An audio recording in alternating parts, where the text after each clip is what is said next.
The revolt of Republican insurgents signaled the strength of grassroots for change. A person who stood out from everyone else was Jane Addams.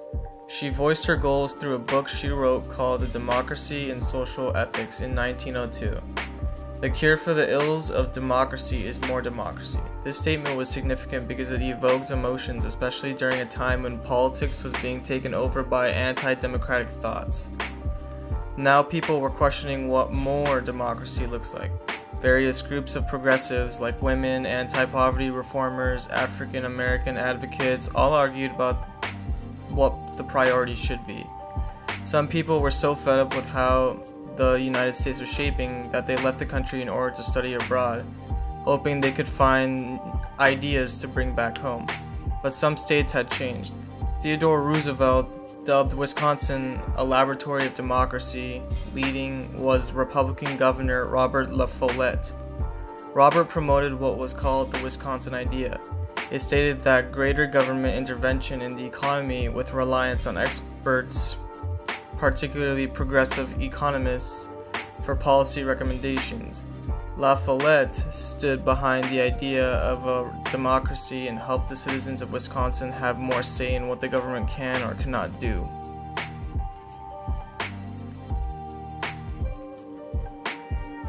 The urban settlement movement called attention to poverty in America's industrial cities.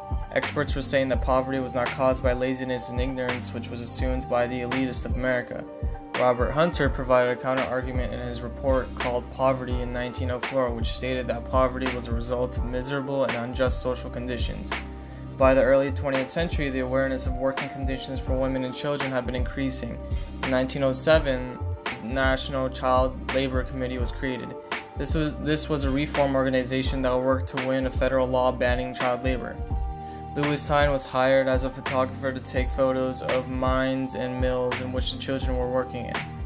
Roosevelt felt so impressed that he sponsored the first White House conference on despondent children in 1909, which brought national attention. In 1912, the Children's Bureau in the U.S. Labor Department was created. In the Mueller versus Oregon case, a law was upheld limiting women to work less than 10 hours a day. Later, the mother's pension was created, which stated if the breadwinner was killed or disabled, that the wife could receive a compensation.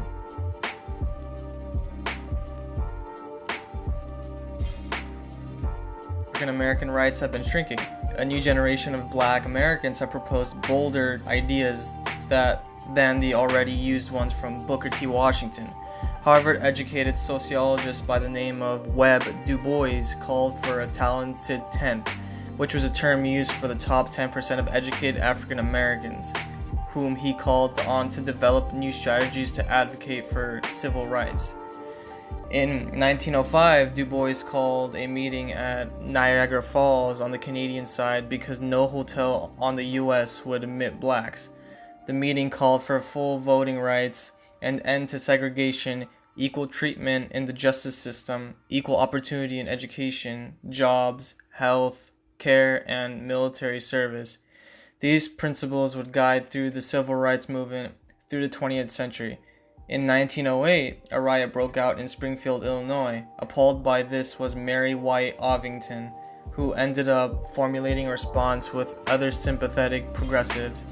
In 1909, the NAACP, or otherwise known as the National Association for the Advancement of Colored People, was founded. This organization advocated for equal rights for African Americans.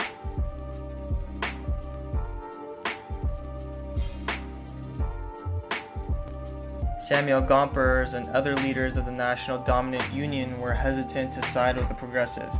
They believed that workers should improve their situation through strikes and direct negotiations, not through politics. By the 1910s, as progressives came up with solutions, labor leaders state by state began to press for political action. Another change that was being strived was for the Western Federation of Miners, which was led by William Big Bill Haywood. He helped create the Industrial Workers of the World, otherwise known as the Wobblies. They were an umbrella union and radical political group who dedicated themselves to opposing capitalism. They advocated direct action by workers, including sabotage and general strikes. On October the 1st, 1910, the New York Times headquarters was bombed, which would create a mess leading to the election of 1912.